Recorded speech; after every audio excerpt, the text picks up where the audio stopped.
అల్లాహ్ యొక్క దయ, అల్లాహ్ యొక్క కరుణ మనందరిపైన ఉంది కనుక ఆ అల్లాహ్ సుబ్హానహు తఆలా మనందరికీ కూడా ఈ పవిత్రమైనటువంటి రమజాన్ నెలను పొందే భాగ్యాన్ని ప్రసాదించాడు.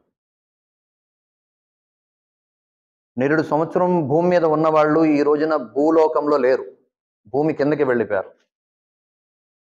నిన్న సంవత్సరం ఆరోగ్యంగా ఉన్నవాళ్ళు ఈ రోజున ఆరోగ్యంగా లేరు, అనారోగ్యంతో ఉన్నారు.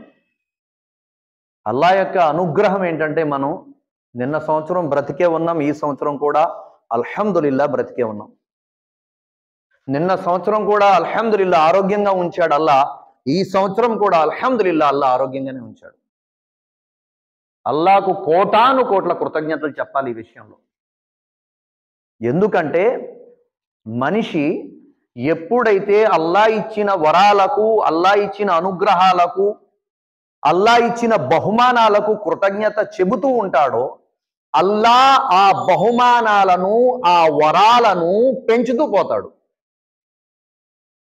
అందుకే మనం నిద్ర నుంచి లేచిన వెంటనే దైవ ప్రవక్త సల్లల్లాహు అలైహి వసల్లం ఏం చెప్పారు?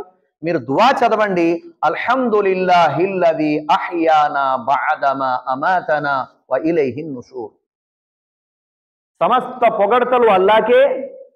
ఏ అల్లాహ్ అయితే మమ్మల్ని చావు యొక్క ఒడిలోకి తీసుకొని వెళ్ళి మళ్ళీ జీవితం అనేది ప్రసాదించి మమ్మల్ని తిరిగి ఆ నిద్ర నుంచి మేల్కొల్పాడు, ఆయనకే కృతజ్ఞతలని చెప్పండి అన్నారు ప్రవక్త వారు.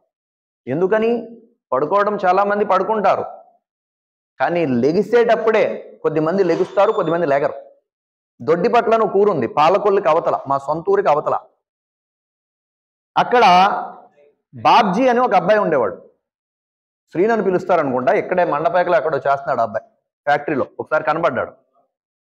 వాళ్ళ నాన్నగారు ఎలా చనిపోయారంటే, ఒక రాత్రి పడుకున్నారు, మర్నాడు రోజు నాకు ఫోన్ వచ్చింది, అఫ్రోజ్ భాయ్ అస్సలాం అలైకుం, డాడీ చనిపోయారు రాత్రి అని చెప్పి.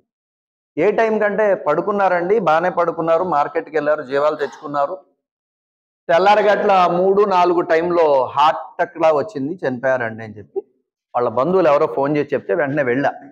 అంటే చెప్పే మాట ఉద్దేశం ఏమిటంటే, రాత్రి పడుకోవడం అల్లాహ్ యొక్క వరమే, ఉదయం క్షేమంగా లెగడం కూడా అల్లాహ్ యొక్క వరమే. పడుకోవడం అల్లాహ్ యొక్క వరం. ఎందుకంటే కొద్దిమందికి నిద్ర పట్టక నిద్ర మాత్రలు వేసుకోవాలి, నిద్ర పట్టదు. మనం అల్లాహ్ యొక్క దయ, అల్హమ్దులిల్లా అలా పడుకోగానే అలా కోమాలో పోతుంటాం. నా భార్య అంటూ ఉంటుంది, మీ నిద్ర చూస్తే ఒక్కోసారి నాకు భయం వేస్తుంది. ఎందుకని? ఇమామత్ చేశాను కదా 18 ఏళ్ళు మసీదులో గురువుగా, అప్పుడప్పుడు నిద్రలో రకాత్ కట్టేస్తానంట. అల్లాహు అక్బర్, అల్హమ్దులిల్లాహి రబ్బిల్ ఆలమీన్, అర్రహ్మానిర్ రహీం.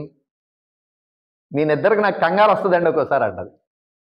అందుకే దైవ ప్రవక్త సల్లల్లాహు అలైహి వసల్లం హదీసులో కూడా ఏం చెప్పారంటే, ఒక విశ్వాసి ఎలా జీవిస్తాడో అతడి మరణం కూడా అలాగే వస్తుంది, ఎలా మరణిస్తాడో తీర్పు దినం రోజున అల్లాహ్ ముందు లెగడం కూడా అలాగే జరుగుతుంది అన్నారు అల్లాహ్కి నబీ సల్లల్లాహు అలైహి వసల్లం.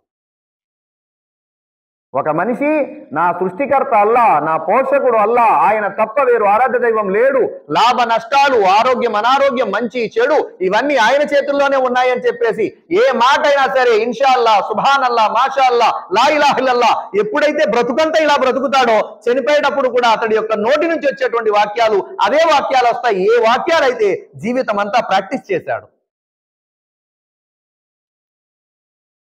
అందుకే ధార్మిక గ్రంథాల్లో రాయటం జరిగింది, ఒక మనిషి చనిపోతూ ఉంటే ఆ మనిషిని కలిమా చదవయ్యా అంటే ఆయన అంటున్నాడు 10కి 5, 10కి 5, 10కి 5, 10కి 5, 10కి 5 అని చెప్పి. ఎందుకంటే జీవితం అంతా 10కి 5లోనే గడిచిపోయింది. నా అల్లా లేదు, నా రసూలుల్లా లేదు. ఇంకో మనిషిని నువ్వు కలిమా చదవయ్యా అని చెప్పంటే ఆయన అంటున్నాడు, నువ్వు ఒక గ్లాస్ తాగు, నాకు ఒక గ్లాస్ తాగించు, నువ్వు ఒక గ్లాస్ తాగు, నాకు ఒక గ్లాస్ తాగించు. ఎందుకని? జీవితం అంతా తాగడంలో, తాగించడంలో గడిచిపోయింది. మనం ఎలా బ్రతుకుతామో మన జీవితం అలాగే ముగుస్తుంది అన్నారు అల్లాహ్కి నబీ. మన జీవితం ఎలా ముగుస్తుందో అల్లాహ్ దగ్గర అలాగే లేపబడతామన్నారు అల్లాహ్కి నబీ సల్లల్లాహు అలైహి వసల్లం.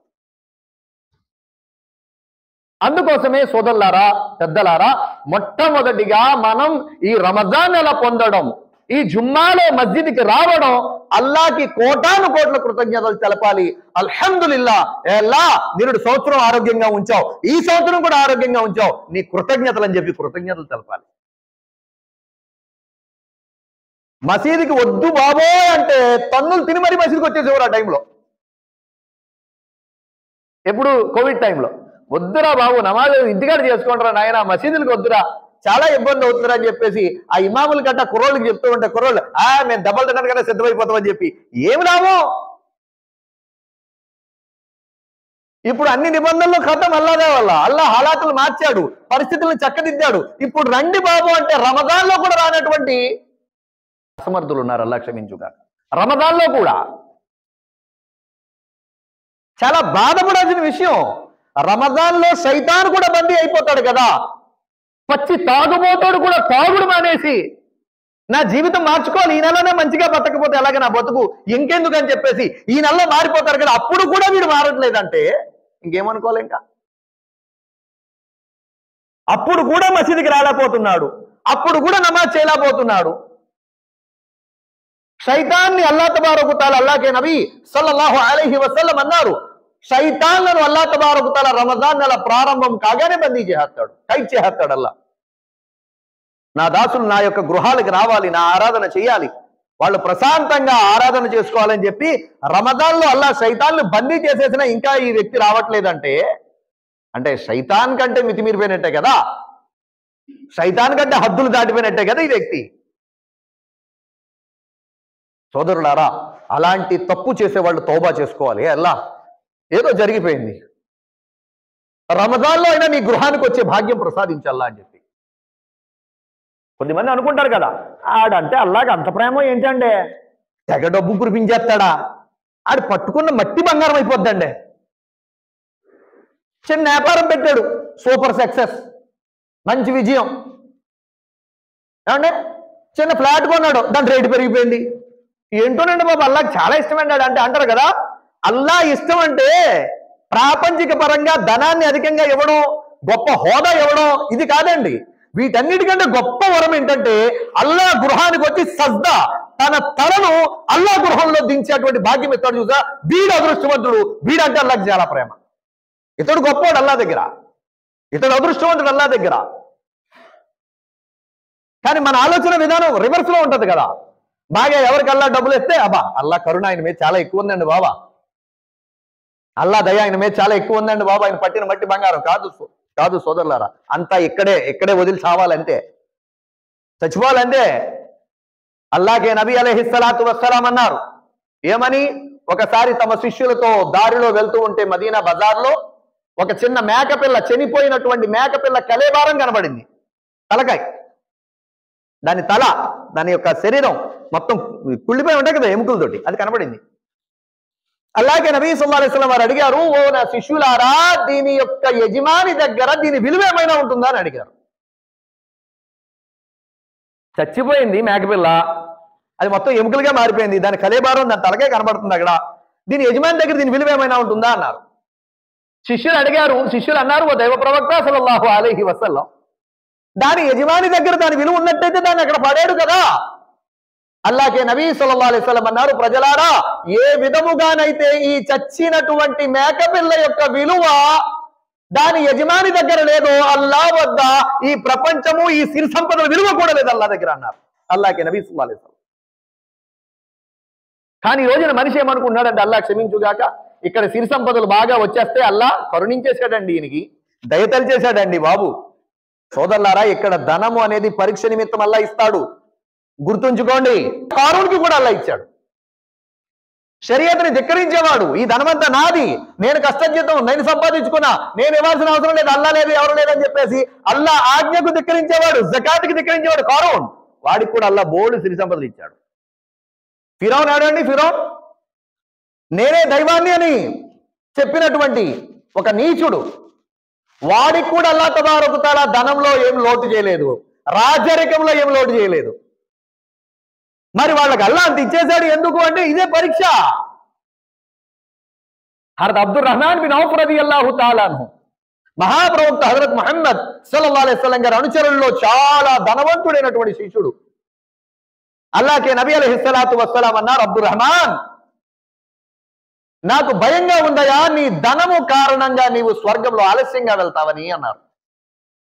ఎందుకంటే లెక్కాపత్రాలు ఎక్కువ చెప్పుకోవాలి కదా, ఎంత ధనం ఉంటే అంత లెక్కాపత్రాలు చెప్పాలి, ఎంత తక్కువ ఉంటే అంత లెక్కలు సులువు. అసలు లెక్కలనే ఆలోచనే మన మైండ్ నుంచి పోయింది. లెక్కలు ఇవ్వాలి, అల్లా దగ్గర లెక్కలు చెప్పాలి, మొత్తం అన్ని కూడా అల్లా అడుగుతాడు, ఈ ఆలోచన పోయింది మనకి. అందుకోసమే మనిషి ఏమనుకున్నాడు, ఎలాగైతే ఏముందండి, సంపాదించేస్తే చాలు, చచ్చిపోతే చాలు, కూడబెట్టేస్తే చాలు చెప్తారు కానీ అన్నిని హలాల్ మార్గంలో సంపాదించడం అంటే మాటలా. చాలా సులభం సోదరులారా. కానీ శైతాన్ మనకు వేసాడు బోల్ట్, గ్యాలం వేసాడు. ఎక్కడెత్తే మనం పడి కూర్చుంటామా అలా కొట్టాడు అంతే. సోదరులారా, పెద్దలారా, మరి అయితే అల్లాకి మనం ఎక్కువగా కృతజ్ఞత చెప్పాలి. ఎలా? నీ దయ వల్ల మాకు ఇక్కడికి రమజాన్లో ఆరోగ్యంగా వచ్చే భాగ్యం ఇచ్చాం. ఇది ఒకటి కృతజ్ఞత. రెండవది కృతజ్ఞతకి ఇంకొక గుర్తు ఏమిటి అంటే, మనము అల్లాకు నచ్చిన పనులు ఈ నెలలో చేయాలి. మరి మిగతా నెలల్లో, ఈ నెల ట్రైనింగ్ అండి, ఇది సరిగ్గా చేస్తేనే కదా మిగతా నెల బాగా చేస్తాం. ఇది ట్రైనింగ్. ఇది ఈ నెలలో చేయాల్సినటువంటి ముఖ్యమైన ఆచరణలో ఒకటి ఉపవాసం, రెండవది తరావీ, మూడవది లైలతుల్ ఖదర్, నాలుగవది ఫిత్రా, పేదల యొక్క ఆర్థిక సహాయం పేదలకి. ఈ 4 పనుల్లో మొట్టమొదటి పని ఏదైతే ఉందో ఖురానే మజీద్ క్లియర్ గా చెప్పేసింది. యా అయ్యుహల్లదీన ఆమనూ కుతిబ అలైకుముస్ సియాము కమా కుతిబ అలల్లదీన మిన్ ఖబ్లికుం లఅల్లకుం తత్తఖూన్. దీని సారాంశం ఏమిటి? విశ్వాసులారా, మీపై ఉపవాసాలు విధి చేయబడ్డాయి. గడిచిన జాతి ప్రజల మీద ఎలాగైతే ఉపవాసాలు విధి చేయబడ్డాయో అలాగే మీ మీద కూడా విధి చేయబడ్డాయి. ఎందుకంటే మీలో అల్లాహ్ యొక్క భయభీతులు జనించాలని. తక్వా అంటారు దాన్ని, భయభీతులు, అల్లాహ్ యొక్క భయం రావాలని. మరి ఉపవాసం మన మీద విధిని ఖురాన్ చెప్పింది కదా. ఖురాన్ అయినా చెప్పింది ఏమండి? హదీస్ చెప్పిందా? ఖురాన్ చెప్పింది. సూరా బకరా వాక్యం 185లో అల్లాహ్ తబారక్ తఆలా క్లియర్ గా తెలియజేసేస్తాడు, ఉపవాసాలు మీ మీద విధయ్యా. మరి ఆ తర్వాత ఏం చెప్పాడు అల్లా? కింద ఆ వాక్యాల యొక్క కంటిన్యూ ఏం చెప్పాడు అల్లా? ఒకవేళ మీలో ఎవరైనా వ్యాధిగ్రస్తులుంటే, తప్పనిసరిగా దూరపు ప్రయాణం చేయవలసిన పరిస్థితి వస్తే వారు మాత్రం కజా చేసుకోవచ్చు అన్నాడు అల్లా. 2 ఆప్షన్లు ఇచ్చాడు ఇక్కడ. మళ్ళీ ఇలా పెట్టేసి వదిలేదు. మీలో ఎవరికైనా ఆరోగ్యం బాలేదా, తర్వాత ఉండండి, కజా చేయండి. ఒకవేళ తప్పనిసరి దూర ప్రయాణం చేయాలా, ప్రయాణాలు పెట్టుకోపోవడం బెటరు, కానీ తప్పనిసరి వెళ్లాల్సి వస్తుందా, కజా చేసుకోండి. కానీ ఉపవాసం విడిచిపెట్టడానికి అనుమతి ఇవ్వలేదు ఇక్కడ. తర్వాత ఉండడానికి అనుమతి ఇచ్చాడు అల్లా. ఇక్కడ వదిలేమల్లా పూర్తిగా, మీరు పూర్తిగా వదిలేండి అల్లా, కజా చేసుకోండి, తర్వాత అది పూర్తి చేయండి అన్నాడు. అంటే ఉపవాసాల గురించి క్లియర్ గా అల్లాహ్ తబారక్ తఆలా ఖురానే మజీద్లో తెలియజేసేశాడు. ఆ తర్వాత ఇంకో మాట చెప్పాడు అల్లా, మీరు రమజాన్ నెల రాత్రులలో మీ భార్యల పట్ల మీరు చేసుకున్నటువంటి ఒక నష్టం అల్లాహకి తెలిసింది. అంటే ఏంటంటే, సహబా రదియల్లాహు తఆలాను, ప్రవక్త వారి శిష్యులు ఉపవాసం ఉన్నప్పుడు భార్యాభర్తలు దూరంగా ఉండాలేమో అని చెప్పి అస్సలు ముట్టుకునేవారు కాదు, రమజాన్ నెల రాత్రుల్లో కూడా. ఆ సమయంలో అల్లాహ్ తబారక్ తఆలా అన్నాడు, విశ్వాసులారా, మీ పరిస్థితులు అల్లాహకి తెలుసు. మీరు రాత్రులు మీ భార్యలతో కలవడం మీకు ధర్మసమ్మతం, అనుమతించబడింది, ఇందులో ఎలాంటి తప్పు లేదు. మీరు మీ భార్యలకు వస్త్రాలు లాంటి వాళ్ళు, మీ భార్యలు మీకు వస్త్రాలు లాంటి వారు. 2 చెప్పాడు అల్లా. హున్న లిబాసుల్లకుం వ అంతుం లిబాసుల్లహున్న. అంటే ఇక్కడ వస్త్రాలు అంటే ఏంటి? ఇక్కడ మళ్ళీ 2 అర్థాలు ఉన్నాయి. ధార్మిక గురువులు దీనికి వివరణ ఇచ్చారు. వస్త్రం మనిషి శరీరంతో అతుక్కుపోయి ఉంటది, ఒకటి. రెండవది, మనిషి యొక్క లోపాలని కూడా దాస్తుంది, కప్పుతుంది, 2. మూడవది, మనిషికి అందాన్ని తీసుకొస్తుంది, 3. అదేవిధంగా భార్య భర్తకి వస్త్రాలు, భర్త భార్యకి వస్త్రాలు అంటే భార్య యొక్క లోపాలు భర్త దాయాలి, భర్త యొక్క లోపాలు భార్య దాయాలి. భార్య యొక్క లోపాలు భర్త దాయాలి, భర్త యొక్క లోపాలు భార్య దాయాలి. కానీ దురదృష్టం, బాధాకరమైన విషయం ఏంటంటే ఈ రోజున లోపాలను దాచి సంసారం చేసే ఆడవాళ్ళు మగవాళ్ళు తగ్గిపోయారు. ప్రతి చిన్నదాన్ని పట్టుకొని లాగి పీకి దాన్ని పెద్ద కచేరీలా చేసేవాళ్ళు పెరిగిపోయారు. ఇది దురదృష్టం. దీనికి గల మెయిన్ ముఖ్యమైన కారణం ఏమిటి అంటే మన బిడ్డలకు మనము ప్రాపంచిక జ్ఞానాన్ని ఇచ్చాము కానీ ధార్మిక జ్ఞానాన్ని అనేది సరిగ్గా ఇవ్వలేకపోయాం. ఇది ప్రాబ్లం. ధార్మిక జ్ఞానం ఇవ్వలేకపోయాం వాళ్ళకి మనం కరెక్ట్గా ధార్మిక జ్ఞానం కూడా ఇచ్చుంటే అప్పుడు ఏం చేస్తారు, వాళ్ళకి అర్థమవుతుంది, అయ్యో నా భర్త ఏదైనా పొరపాటు చేస్తే అల్లా కోసం క్షమించాలి. ఖురాన్ మజీద్ క్లియర్గా ఉంది, మీ తప్పులు అల్లా క్షమించాలని కోరుకుంటున్నారా, అయితే మీరు ఎదుటివారి తప్పులు క్షమించండి అని ఖురాన్ క్లియర్గా చెప్పేసింది. ఒకవేళ మనం ధార్మిక జ్ఞానం మన పిల్లలకి ఇస్తే మన అల్లుడు చేసిన తప్పులు మన కూతురు క్షమిస్తుంది, మన కోడలు చేసిన తప్పులు మన కొడుకు క్షమిస్తాడు. ఒకరినొకరు క్షమించుకొని అర్థం చేసుకుంటూ సంసారాలు సాగిస్తారు. ఇది ఖురాన్ చెప్తున్నమాట. ఆ తర్వాత అల్లాహ్ తబారక తఆలా అన్నాడు ఏమని, విశ్వాసులారా మీరు ఉదయం సహరీ సమయం వరకు రాత్రులు తినండి త్రాగండి, వ్యర్థం చేయకండి. సహరీ వరకు అంటే నైట్ ఇఫ్తార్ అయిపోయిన తర్వాత ఉదయం వరకు తినండి త్రాగండి. ఇది కూడా ఖురాన్ యొక్క వాక్యమే, దాని యొక్క సారాంశమే చెప్తున్నాను డైరెక్ట్గా నేను. మరియు ఎప్పుడైతే శుభోదయం సహరీ సమయం అవుతుందో అప్పుడు మీరు తినడాన్ని విడిచిపెట్టండి. ఎప్పటి వరకు సూర్యుడు మళ్ళీ అస్తమించి ఇఫ్తార్ సమయం అయ్యేంత వరకు తినడం త్రాగడం చేయకండి. మీ భార్యలతో మీరు కలవకండి. ఇది ఉపవాసం యొక్క ఆదేశాలు డైరెక్ట్గా ఖురాన్ నుంచి. సోదరులారా, పెద్దలారా, మరి ఈ ఉపవాసాల గురించి అల్లాహ్ నబీ సల్లల్లాహు అలైహి వసల్లం ఏం చెప్పారు, అసలు ఎంత గొప్పగా చెప్పారు. ప్రవక్త వారు అన్నారు, తీర్పు దినము రోజున అల్లాహ్తో ఉపవాసము మరియు ఖురాన్ కూడా తన యొక్క భక్తుల కోసం, అల్లాహ్ యొక్క భక్తుల కోసం ఈ ఖురాన్ మరియు ఉపవాసం సిఫారసు చేస్తాయి అన్నారు. అంటే అలాగా ఉపవాసం ఉన్నాం మనం, ఈ ఉపవాసం అల్లాహ్తో అంటుంది, వల్ల నీ దాసుడు, నీ భక్తుడు, నీ భక్తురాలు తినడానికి అన్ని ఎదురుగా ఉన్నా నీకు భయపడి తినలేదల్లా, త్రాగడానికి చల్లటి పానీయాలున్నా నీకు భయపడి త్రాగలేదల్లా, నీ భక్తుడు నీ భక్తురాలి పాపాలు క్షమించి స్వర్గం ప్రసాదించాలని చెప్పి ఉపవాసం అల్లాహ్తో అడుగుతుంది. ఉపవాసం రికమెండేషన్ చేస్తుంది అక్కడ. హదీసులు అల్లాహ్ నబీ సల్లల్లాహు అలైహి వసల్లం అన్నారు, ఖురాన్ కూడా అల్లాహ్తో సిఫారసు చేస్తుంది అన్నారు. ఖురాన్, మనం ఏదైతే ఖురాన్ చదువుతామో వల్ల ప్రపంచంలో ఇతడికి చాలా సమయం నాతో గడపడమే సరిపోయిందల్లా. ఫేస్బుక్, వాట్సాప్, ఏమిటండి యూట్యూబ్, వీటిలో గడపడం మానేసి నాతో గడిపేవాడల్లా. ఎప్పుడు కూడా ఆ మొబైల్లో తీసినా ఖురానే తీసేవాడు, ఇంట్లో కూర్చున్నా ఖురానే చదువుతూ ఉండేవాడు.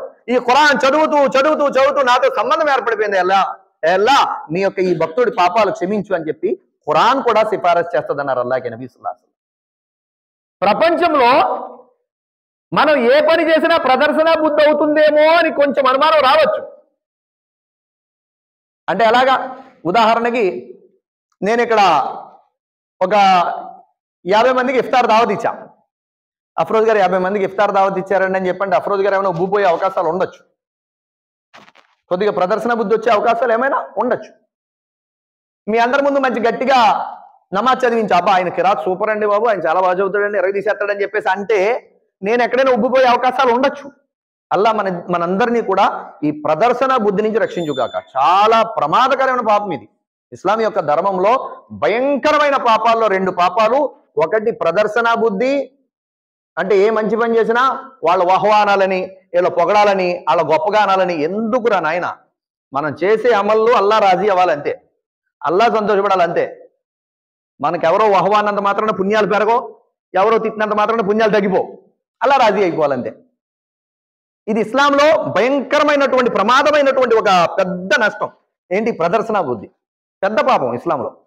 ఎవరి గురించి మనకు వద్దు, ఎవరు తిట్టినా మాకు అవసరం లేదు, ఎవరు పొగిడినా మాకు అవసరం, అల్లా రాజీ అయిపోతే చాలంతే మనకి. ఇది మొదటి టార్గెట్. రెండో పాపం ఏంటంటే గర్వం, నేను పుణ్యాత్ముణ్ణి. ఇది ఇంకా రిస్క్. ఇదేంటంటే ఇంకా రిస్క్. కొద్దిమంది బురకాయ వేసుకుని ఆడవాళ్ళని చులకనగా చూస్తుంటారు. చులకనగా చూడొద్దు తల్లి. ఏమో ఆవిడ మనసు అల్లా ఎప్పుడు మార్చి ఆవిడని మీకంటే గొప్పగా చేస్తాడో తెలియదు. కొద్దిమంది గడ్డం ఉన్నవాళ్ళు, గడ్డం లేని వాళ్ళు చులకనగా మాట్లాడుతుంటారు. వద్దు నాయన, నీ గడ్డం నీ ఇష్టం, అది అల్లా అతడి జీవితాన్ని మార్చేశాడంటే నీకన్నా ఉన్నతమైన స్థానంకి వెళ్ళిపోతాడు, నువ్వు అక్కడే ఎడుతావు, నువ్వు పాపాత్ముడు అయిపోతావు అతన్ని లోకుగా చూసి. మనకెందుకు అవసరమా? ఎక్కడైనా ప్రదర్శన బుద్ధి వచ్చే అవకాశం ఉండొచ్చు, కానీ ఉపవాసం మాత్రమే ఒక ఆచరణ. ఎలాంటిదంటే ఇది ప్రదర్శన బుద్ధి యొక్క మార్గాలే తక్కువ, దీంట్లో చాలా తక్కువ. ఎందుకంటే మీకు ఉదాహరణ చెప్తున్నానండి, నేను ఇప్పుడు ఆ తణుకులో ఏమైనా తినేసి వచ్చానో తినకుండా వచ్చానో మీకు తెలుసా? మీకు అర్థమవుతుందా లేదన్నమాట. అంటే ఇది నాకు అల్లాకే తెలుస్తుంది కదా, ఇంకెవరికి తెలియలేదు కదా. మిమ్మల్ని వదిలేసి నేను ఆ లోపలికి వెళ్ళి ఏమైనా తాగేసి వచ్చానేమో ఎవరికి తెలుసు? అల్లాగే నాకే, మీకు తెలియదు కదా. అంటే ప్రదర్శన బుద్ధి చాలా తక్కువ ఉండే ఆచరణ ఏదైనా ఉందంటే రోజా, ఉపవాసం. ఉపవాసం ఇందులో కుదరదు. ఇందులో ప్రదర్శన బుద్ధి ఎక్కడ అవుతుందంటే కొన్ని సందర్భాల్లో అవుతుంది. ఎక్కడ? కొద్దిమంది ఆడవాళ్ళు ఎక్కువ చేస్తుంటారు. వదినా ఉపవాసం అన్నా లేవా, ఉండాలి కదా అని చెప్పుకుంటారు. అవి ఎందుకు అయ్యి ఉంటాదో ఆవిడ ఉండదో, పోనీ మాట్లాడితే మాట్లాడు, 10 మందికి వినిపించేలా మాట్లాడుతుంది ఈవిడి. నేను ఉన్నాను కదా, పొద్దున్న లేసాను, మీ అన్నకట్ట గట్టిగా వండాను, నేను కూడా గట్టిగా తిన్నా. ఇది మనకు తెలియకుండా ప్రదర్శన వెళ్ళిపోద్ది. అది మనకు తెలియదు, మనకు తెలియకుండా వెళ్ళిపోద్ది. ఉపవాసం ఉంటే ఆ ఉపవాసికి అల్లాకి తప్ప ఇంకెవరికి తెలియాల్సిన అవసరం లేదు. ఒకవేళ మీరు అడిగితే తప్పేం కాదు, నేను అడగడం తప్పట్లేదు. నేను ఉపవాసం ఉన్నారంటే సిచ్యువేషన్ వచ్చింది, సందర్భం వచ్చింది, అడిగారంటే ఓకే. కొద్దిమంది కావాలని అడుగుతారు, ఏదో గొప్ప కోసం అడుగుతారు కొద్దిమంది. ఇది చాలా ప్రమాదం, ఇది చాలా ప్రమాదం. ఎందుకని? నేను ఉపవాసం ఉన్నానే, మరి అక్క నువ్వు లేవు, మరి అలాగా. ఇది వద్దు. నువ్వు ఉన్నావా, నీకు అలా ప్రతిఫలం ఇస్తాడు. ఆవిడ లేదా, ఆవిడ కోసం దువా చేయి, నీ బాధ్యత అది. సోదరులారా, పెద్దలారా, అల్లాకే నబీ సల్లల్లాహు అలైహి వసల్లం అన్నారు, తీర్పు దినం రోజున ఉపవాసం కూడా అల్లాహ్తో రికమెండేషన్ సిఫారసు చేస్తుంది, మరియు ఖురాన్ కూడా సిఫారసు చేస్తుంది. మరి హదీసులో అల్లాకే నబీ సల్లల్లాహు అలైహి వసల్లం ఒక సందర్భంలో 3 శాపనార్థాలకు ఆమీన్ అన్నారు.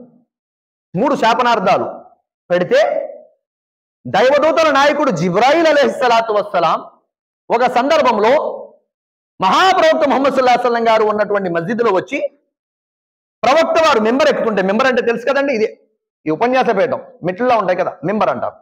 ఈ మెంబర్ ఎక్కుతూ ఉంటే ప్రవక్త వారు ఎప్పుడైతే మొదటి అడుగు వేశారో ఆమీన్ అన్నారు, రెండవ అడుగు వేసి ఆమీన్ అన్నారు, మూడో మెట్టు మీద పెట్టి ఆమీన్ అన్నారు. ఆ తర్వాత ప్రసంగం ఇచ్చారు, ప్రసంగం అయిపోయింది. తర్వాత శిష్యులు అడిగారు, ఓ దైవ ప్రవక్త సల్లల్లాహు అలైహి వసల్లం, మేము ఎప్పుడూ కూడా మీరు మెంబర్ ఇన్ని సంవత్సరాల నుంచి ఎక్కుతుంటే ఈ విధంగా ఆమీన్ అంటూ మేము చూడలేదు, అసలు ఏం జరిగింది అని చెప్పి అడిగారు. అప్పుడు దైవ ప్రవక్త సల్లల్లాహు అలైహి వసల్లం ఏమన్నారంటే, ఓ నా శిష్యులారా, దైవదూతల నాయకుడు జిబ్రాయిల్ అమీన్ నా వద్దకు వచ్చారు మరియు ఇలా అన్నారు, ఓ ప్రవక్త, నేను 3 వ్యక్తులను శపిస్తున్నాను, మీరు ఆమీన్ అనండి అన్నారు. జిబ్రాయిల్ వచ్చి శపిస్తున్నానంటే సొంతంగా ఆయన ఏమని రారు కదా, అల్లా అనుమతి లేకుండా రారు ఆయన, అల్లా అనుమతితోటే వచ్చారు ఆయన. అందులో మొట్టమొదటి శాపం ఏమిటి అంటే, ఎవరైతే మీ పేరు విని మీపై దరూద్ పఠించడో అతడు నాశనమగుగాక అన్నారు. అంటే ఉదాహరణకి దైవ ప్రవక్త ముహమ్మద్ అన్నాం ఎవరైనా, లేదా ఎక్కడైనా విన్నాం మనం, వెంటనే మనం ఏం చదవాలంటే సల్లల్లాహు అలైహి వసల్లం, వారి మీద అల్లా యొక్క శాంతి కురియుగాక అని చదవాలి మనం. ప్రవక్త వారు అన్నారు, నేనప్పుడు జిబ్రాయిల్ అంటున్నారు ఏమని, ఎవరైతే ప్రవక్త ముహమ్మద్ సల్లల్లాహు అలైహి వసల్లం పేరు విని కూడా దరూద్ చదవరో, సల్లల్లాహు అలైహి వసల్లం చదవరో, వారు నాశనమైపోవుగాక అంటే నేను ఆమీన్ అన్నాను. రెండవది, ఏ వ్యక్తికైతే వృద్ధ వయసులో చేరుకున్నా, వృద్ధ దశలో చేరుకున్న, ముసలితనంలో చేరుకున్నటువంటి తల్లి తండ్రులు లేదా తల్లి లేదా తండ్రి ఎవరైనా ఉంటే వారి సేవ చేసుకొని అల్లా మెప్పు పొందడో అతడు కూడా నాశనమైపోగాక అన్నారు జిబ్రాయిల్ అలైహిస్సలాం. వెంటనే ప్రవక్త వారు అన్నారు, ఆమీన్, అలాగే జరుగుగాక, తదాస్తు. మూడవ వారు జిబ్రాయిల్ అలైహిస్సలాతు వస్సలాం అన్నారు ఏమని, ఓ ప్రవక్త, ఎవరైతే రమజాన్ నెల పొంది ఉండి కూడా చచ్చిపోతే వేరే విషయం అండి, భూమి మీద లేడు, అదృష్టం లేదు ఆయనకి, రమజాన్ పొంది ఉండి కూడా అల్లాను రాజీ చేసుకునే ఆచరణలు చెయ్యకుండా తన ఇష్టం వచ్చినట్టు బతికేసి ఈ నెలలో కూడా ఇప్పుడు కూడా అల్లాహతో పాపక్షమాపణ చేసుకోకుండా ఈ నెల గడిపేస్తాడో వాడు నాశనమైపోవుగాక అని చెప్పి జిబ్రాయిల్ అలైహిస్సలాతు వస్సలాం అంటే ప్రవక్త వారు అన్నారు, ఆమీన్ అన్నారు. నేను ఆమీన్ అన్నానయ్యా. సోదరులారా, పెద్దలారా, అందుకోసమే రమజాన్ నెల మహోత్తరమైనటువంటి నెల, మహోన్నతమైన నెల. వ్యాపారస్తుడు డబ్బు సంపాదించుకోవడానికి ఒక సీజన్ ఉంటుంది, అంతేనా కాదా? నా వ్యాపారం ఇవాళ ఫ్రైడే, మా ఊర్లో సంత, 5 to 8 వరకు కొంచెం వ్యాపారం జరుగుద్ది నాకు అల్లాదే అల్లా. మా నాన్నగారు టైలరింగ్, సంక్రాంతి, రంజాన్, బక్రీద్ పండుగలకి కొద్దిగా డబ్బులు సంపాదించుకుంటారు. రమజాన్ పుణ్యాలు సంపాదించుకునే నెల ఇది. ఒక్క ఫరజు ఆచరిస్తే రమజాన్లో అల్లాహ్ నబీ ఏమన్నారు, 70 ఫరజులు ఇతర నెలల్లో ఆచరిస్తే ఎంత పుణ్యమో రమజాన్లో ఒక్క ఫరజుకి అంత పుణ్యం. 70 ఫరజులు అంటే మాటలా? ఈ నెలలో ఒక సున్నతు, ఒక నఫిలమల్ ఇతర నెలలో ఒక ఫరజ్తో సమానమైన ప్రతిఫలం. ఈ నెలలో కూడా మనం అల్లాహ్ యొక్క ఇంటికి రాకుండా, ఈ నెలలో కూడా మనం తరావీ నమాజులు చదవకుండా, ఈ నెలలో కూడా మనం 5 పూట్ల నమాజ్ చదవకుండా, ఈ నెలలో కూడా మనం ఉపవాసాలు ఉండకుండా, ఈ నెలలో కూడా మన సంబంధం మసీద్తో లేకపోతే ఇంకా మనల్ని ఎవ్వరూ మార్చలేరు సోదరులారా, ఎవ్వరూ మార్చలేరు. రమజాన్ పొంది రమజాన్ వచ్చాక కూడా మనం అల్లాహ్ యొక్క ఇంటితో సంబంధం లేకపోతే ఇంకెప్పుడు మనం మారుతాం చెప్పండి? రమజాన్ నెల ట్రైనింగ్ నెల, ట్రైనింగ్ లోనే అల్లాహ్ ఇంటికి సరిగ్గా రాకపోతే, ట్రైనింగ్ లోనే మనం సరిగ్గా ఉండకపోతే ఇంకా మిగతా 11 నెలలు ఎక్కడ మసీదుకి దగ్గర అవుతాం మనం చెప్పండి? దానికోసమే సోదరులారా, పెద్దలారా, రమజాన్ ఇప్పటిదాకా మీలో ఎవరైనా ఉపవాసాలు లేకపోతే తౌబా చేసుకోండి, అల్లాహ్తో క్షమాపణ అడగండి. ఏ అల్లాహ్, నువ్వు ఆరోగ్యం ఇచ్చావు, నువ్వు ఇవ్వకపోతే మేము అనారోగ్య పాలు అయిపోదాం. అయినా నేను నీ యొక్క ఆజ్ఞ ఉపవాసాలు విడిచిపెట్టా, క్షమించల్లా క్షమించల్లా క్షమించల్లా. తౌబా చేసుకోండి.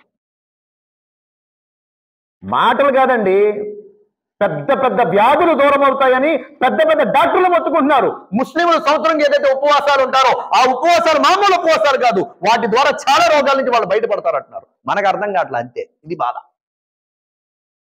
ఏమైపోం, చచ్చిపోం.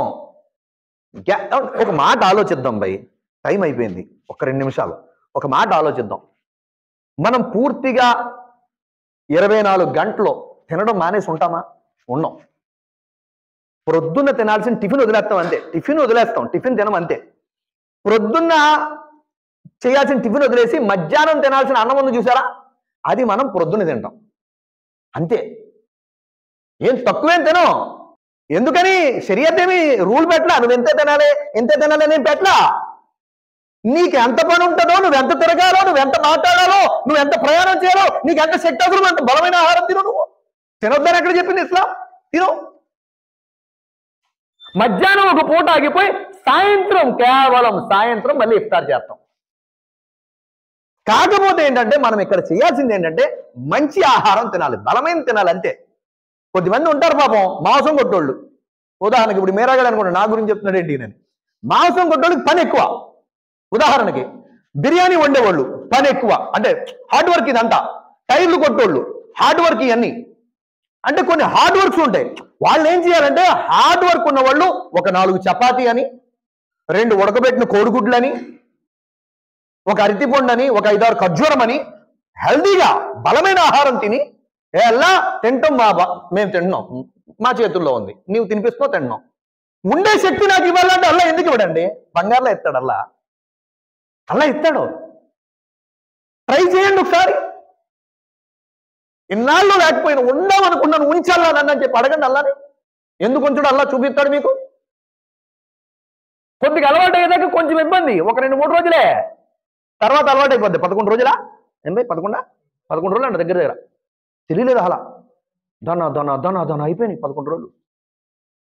మిగతా రోజులు అల్లా తన దయతో బ్రతికుంచి మనందరికి కూడా ఆయన ఆజ్ఞలు పూర్తి చేసే భాగ్యం ప్రసాదించుగాక. 11 రోజులు అయిపోయినాయి, అప్పుడప్పుడు గడిచిపోయినాయి. తరావి, చాలా మంది తరావి గోలెట్టేస్తారు. బాబోయ్ గంట ఏంటంటే బాబోయ్ గంట కాదు బాబు, కొద్దిగా తక్కువ తినండి ఇఫ్తార్లో. నిజం. మీకు ఎప్పుడన్నా అబ్జర్వ్ చేయండి, ఏ రోజైతే మసీదులో ఇఫ్తార్ దావత్ ఉంటుందో ఆ రోజు తరావీలో తగ్గిపోతారు మనోళ్ళు. 2 సఫలు వచ్చేవాళ్ళు 1 సఫే వస్తుంది. కామన్ అది.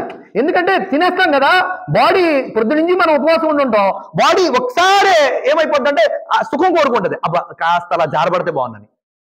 అందుకోసం ఎప్పుడైతే ఇఫ్తార్లో మనం తక్కువ తిని అయ్యి బాబు తరావీ ఉంది, అది నాకు ఇంపార్టెంట్. తరావీ ఈ రంజాన్లో ఈ 20 రకాతులు చదవడం అల్లాకి దగ్గర అవడానికి ఒక గొప్ప మార్గం. నేను ఈ తరావీ వదులుకోకూడదంటే లైట్గా తినాలి, తినొద్దట్లేదు నేను. తినండి, మన ఇఫ్తార్ దావత్ ఫస్ట్ పెట్టారు మా ఊర్లో, ఫస్ట్ తిన్నాం అల్హమ్దుల్లా. తినండి, కొంచెమే తినండి. అప్పుడు తిండి మనం నమాజ్ కూడా చేయడం సులభం అవుతుంది, అలాగే సహరీకి కూడా మనకి ఇబ్బంది ఉండదు అల్లాదే వల్ల. దానికోసమే సోదరులారా, పెద్దలారా, ఇప్పుడు దాకా ఎవరైతే ఉపవాసాలు లేరో తోబా చేసుకోండి అల్లాతోటి. అల్లా క్షమించల్లా, ఉండలేదు, డైట్ తీసుకున్నాను, నువ్వు నా కోసమే పెట్టావు, నా మేలే ఇందులో, నాకు అర్థం కాల, ఇప్పుడు అర్థమైంది వాళ్ళ, తోబా చేసుకుంటున్నాను, క్షమాపణ అడుగుతున్నాను నీతోటి. ఇవాళ నుంచే ఉపవాసం ఉండే భాగ్యం ప్రసాదించాలని చెప్పి ఇటు మగవాళ్ళు కూడా అటు ఆడవాళ్ళు కూడా. ఆడవాళ్ళు కొద్దిమంది ఏమనుకుంటారంటే అయ్యి బాబాయ్ బట్టలు ఉతకాలి, మామూలుగా ఇప్పుడు మన ఆడవాళ్ళైనా అదే అనుకుంటారు కదా, బాబాయ్ సామాన్లు కడుక్కోవాలి, ఇల్లు ఉడ్చుకోవాలి, మీకు వండి పెట్టాలి, ఇవన్నీ మా వల్ల కాదు ఉపవాసాలు అని అనుకుంటారు. కానీ ఆడవాళ్ళకు కూడా మీరు చెప్పండి సోదరులారా, మనసు ఉంటే మార్గం ఉంటుంది, చెయ్యాలనుకుంటే చాలా ఈజీ అండి. డాక్టర్ ఉంటాడు కదా, టిఫిన్ తినొద్దు అంటాడు, మానేస్తాం కదా మనం, మానేస్తాం లేదా? డాక్టర్ తినొద్దు అన్నాడు కదా, ఏం భయ్ చికెన్ తినొద్దు అంటాడు, మానేస్తాం లేదా?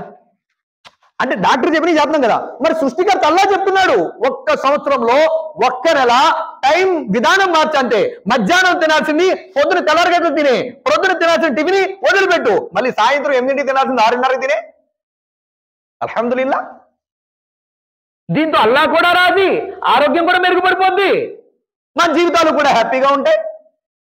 ఈ రోజున ఆ యొక్క బాగా గుర్తుంచుకోండి నా ఆఖరి మాటలు, ఈ రోజున మనం సున్నతుల్ని పూర్తిగా విడిచిపెట్టడం వల్లే రోగాల పాలైపోతున్నాం సోదరులారా. సున్నతులు విడిచిపెట్టడం బట్టే. సున్నతిని చాలా మంది ఏమనుకుంటారు, సున్నతే కదా అనుకుంటారు. కాదు, సున్నత్ అంటే చాలా గొప్ప జీవితానికి మంచి మార్గంలో వెళ్ళడానికి ఒక ఆదర్శం. ఎలా చెప్తాను నల్ల జీలకర్ర ఉందా, నల్ల జీలకర్ర కల్వంజి అంటారు కదా, కల్వంజి. ఏ వ్యక్తి అయితే ప్రతిరోజు కల్వంజి తింటాడో అల్లాగే నబీ సల్లల్లాహు అలైహి వసల్లం అన్నారు, ఒక్క చావు తప్ప సమస్త రోగాల నుంచి అల్లా రక్షిస్తాడన్నారు. ఈ రోజున పెద్ద పెద్ద డాక్టర్లు ఏం చెప్తున్నారంటే, పెద్ద పెద్ద డాక్టర్ల మాట చెప్తున్నాను నేను, ఏదో అల్లా తప్ప గల్లీలో ఉండేటువంటి చిన్న డాక్టర్లు కాదు, పెద్ద పెద్ద డాక్టర్లు ఎంబీబీఎస్ ఎండీలు ఉంటారు కదా, వాళ్ళు చెప్తున్న మాట చెప్తున్నా. బ్లాక్ సీడ్స్ ఎవరైతే నల్ల జీలకర్ర డైలీ తింటారో ఖచ్చితంగా వాళ్ళ ఇమ్యూనిటీ పవర్ ఎలా ఉంటుందంటే వాళ్ళ రోగ నిరోధక శక్తి పెరుగుతూనే ఉంటది, తగ్గదు. తగ్గితేనే కదా రోగాలు వస్తాయి. ఎప్పుడు కూడా బ్యాలెన్స్ గా ఉంటది. ఎప్పుడు ప్రవక్తలు ఎప్పుడో చెప్పారు 1400 సంవత్సరాల క్రితమే, మీరు ప్రతిరోజు కూడా ఎవరైతే నల్ల జీలకర్ర తింటారో వాళ్ళకి అల్లా చావు నుంచి తప్ప మిగతా రోగాల నుంచి రక్షిస్తాడు. ఈ రోజున మనం ఆ సున్నత్ వదిలేసాం. ప్రవక్త ముహమ్మద్ సల్లల్లాహు అలైహి వసల్లం వారంలో 2 రోజులు ఉపవాసం ఉండేవారు, సోమవారం గురువారం. ఇప్పుడు కూడా ఆచరణ మక్కాలో మదీనాలో కనబడుతూ ఉంటుంది. ఇప్పుడు కూడా దస్తరకాలు వేస్తారు. అల్లా దేవాల 5-6 సార్లు ఉమ్రాకి వెళ్ళాం కదా మేము, అక్కడ ఇప్పుడు కూడా దస్తరకాలు వేస్తుంటారండి. ఇప్పుడు కూడా మనోళ్ళు రోజాలు ఉంటుంటారు అక్కడ అల్లా దేవాల. ఎవరైతే ఈ యొక్క ఉపవాసాలు వారంలో 2 రోజులు ఉంటూ ఉంటారో వాళ్ళ కొలెస్ట్రాల్ ఎక్కడ పెరుగుతాయి, పెరిగిన మళ్ళీ బ్యాలెన్స్ అయిపోతూ ఉంటాయి. అలాగే నబీ సల్లల్లాహు అలైహి వసల్లం నెలలో 3 రోజులు ఉపవాసం ఉండేవారు, 13, 14, 15 లేదా 11, 12, 13 చంద్రమాన కాలం తేదీలు బట్టి. ఎవరైతే అలా చేస్తారో వాళ్ళకి ఆరోగ్యమే. అలాగే నబీ సల్లల్లాహు అలైహి వసల్లం అన్నారు, హిజామా చేయించుకోండి. హిజామా అంటే తెలుసండి, అదే కప్పు పెట్టి బ్లేడ్ తోటి గుచ్చి రక్తం తీస్తారు కదా, చెడు రక్తం, హిజామా. అల్లాహ్ నబీ అలైహిస్సలాతు వస్సలాం దగ్గరికి జిబ్రాయిల్ అలైహిస్సలాతు వస్సలాం వచ్చి చెప్పారు, యా రసూలుల్లాహ్ సల్లల్లాహు అలైహి వసల్లం, మీరు మీ ఉమ్మతికి హిజామా చేయించుకోమని చెప్పండి, హిజామా ద్వారా చాలా రోగాలు దూరం అయిపోతాయి అన్నారు అల్లాహ్ నబీ సల్లల్లాహు అలైహి వసల్లం తోటి జిబ్రాయిల్ అలైహిస్సలాతు వస్సలాం. ఈ రోజున మనం ఆ సున్నతులు వేసాం, రోగాల పాలైపోతున్నాం. అందుకోసమే సోదరులారా, పెద్దలారా, ఇప్పటిదాకా ఎవరైతే ఉపవాసాలు ఉండలేదో అల్లాహ్తో తోబా చేసుకోండి, క్షమాపణ అడగండి. ఇక ముందైనా ఎలా ఉపవాసం ఉండే శక్తి ప్రసాదించు, ఆ మార్గాలు ప్రసాదించు అని చెప్పి అల్లాహ్తో అడగండి. అల్లాహ్ తబారక్ తఆలా మీకు చెప్పేటువంటి నాకు కూడా ఆచరించే సద్బుద్ధి సౌభాగ్యాన్ని ప్రసాదించుగాక. వ ఆఖరు దఅవానా అనిల్ హమ్దులిల్లాహి రబ్బిల్ ఆలమీన్. ఏ సోదరులైతే సున్నత్ చదువుకోలేదో సోదరులు సున్నత్ చదువుకోండి. అస్సలాము అలైకుం వరహ్మతుల్లాహి వబరకాతుహు. సోదరులారా, సోదరీమణులారా, మీరు మీ జకాతుని అర్హుల వరకు మా ద్వారా చేరవేయాలి అనుకుంటున్నారా? అయితే స్క్రీన్ మీద ఇచ్చినటువంటి అకౌంట్ డీటెయిల్స్కి లేదా ఫోన్పే, గూగుల్ పే నెంబర్స్కి మీరు చేరవేసి జకాత్ అని టైప్ చేసి పెట్టండి. ఆ డబ్బులను అర్హులకు పంపే ప్రయత్నం చేస్తాం ఇన్షాల్లా. జజాకుముల్లాహు ఖైరా. అస్సలాము అలైకుం వరహ్మతుల్లాహి వబరకాతుహు. సోదరులారా, సోదరీమణులారా, మీ అందరితో విన్నపం ఏమిటంటే, కేవలం రమదాన్ నెలలో మాత్రమే లేదా ఒక ప్రత్యేకమైనటువంటి వీడియోస్ ఉంటే మాత్రమే మనం ఇస్లామిక్ ఛానల్ని ఫాలో అవడం అనేది చేస్తూ ఉంటాం. కానీ మనం ఎప్పుడైతే ఇస్లాంని బాగా తెలుసుకోవాలి, బాగా నేర్చుకోవాలి, ఇస్లాం ప్రకారంగా ఆచరించాలి అనుకుంటామో అప్పుడు మనం కంటిన్యూగా ఒక ఛానల్ని ఫాలో అవుతూ ఉంటే, వారితో మన సంబంధాన్ని దృఢపరుచుకుంటే అప్పుడు మనకి ఇస్లాం మీద బాగా అవగాహన వస్తుంది. అదేవిధంగా ఇస్లాం మీద ఇంకా ఆచరించడానికి అవకాశం కూడా మనకి లభిస్తుంది. దానికోసమే మీ అందరితో నా యొక్క విన్నపం ఏమిటంటే, మన తెలుగు ఇస్లాం యూట్యూబ్ ఛానల్ని కేవలం రంజాన్లోనే కాకుండా ఇతర నెలల్లో కూడా ఫాలో అయ్యేటువంటి ప్రయత్నం చేయండి. అదేవిధంగా మాకు కూడా బాగా దగ్గర అవుతారు. మీకు ఇస్లాం గురించి ఏ అనుమానాలున్నా మాతో మీరు డైరెక్ట్గా వాట్సాప్లో మాట్లాడి అడిగి తెలుసుకోవచ్చు. జజాకుముల్లాహు ఖైరా. అస్సలాము అలైకుం వరహ్మతుల్లాహి వబరకాతుహు. సోదరులారా సోదరీమణులారా, సర్వసాధారణంగా మన ముస్లిం సోదరులు సోదరీమణులు కూడా చికెన్ ఆవకాయ తిందామని చెప్పి అనుకుంటారు. కానీ హలాల్ దొరుకుతుందో లేదో అనేటువంటి ఒక అనుమానంతో తినడానికి ధైర్యం చేయరు. కానీ ఇప్పుడు అల్హమ్దులిల్లా హలాల్ చికెన్ ఆవకాయ మీకోసం. మీలో ఎవరైనా మీ ఇంటి వరకు మా ఇంటి చికెన్ ఆవకాయని రప్పించుకోవాలనుకుంటే స్క్రీన్ మీద ఇచ్చే నెంబర్లకి కాంటాక్ట్ చేయండి. జజాకుముల్లాహు ఖైరా. మన ఛానల్లో వీడియోస్ చూసే మీ అందరికీ నా యొక్క ఒక రిక్వెస్ట్ ఏమిటి అంటే, తప్పకుండా మన వీడియోస్ని లైక్ చేయండి. మీరు లైక్ చేయటం వల్ల ఏమవుతుంది అంటే యూట్యూబ్ మన వీడియోస్ని ఇంకా ఎక్కువ ప్రజలకు చూపిస్తుంది అనమాట. తర్వాత మీకు ఇంకా నచ్చిందనుకోండి, కాస్త కామెంట్ చేయండి, మాషా అల్లా, సుబ్హానల్లా, జజాకుముల్లా అని చెప్పి. ఇంకా నచ్చిందనుకోండి, తప్పకుండా మన ఛానల్ని సబ్స్క్రైబ్ చేసుకోండి, వీడియోస్ షేర్ చేయండి. జజాకుముల్లా.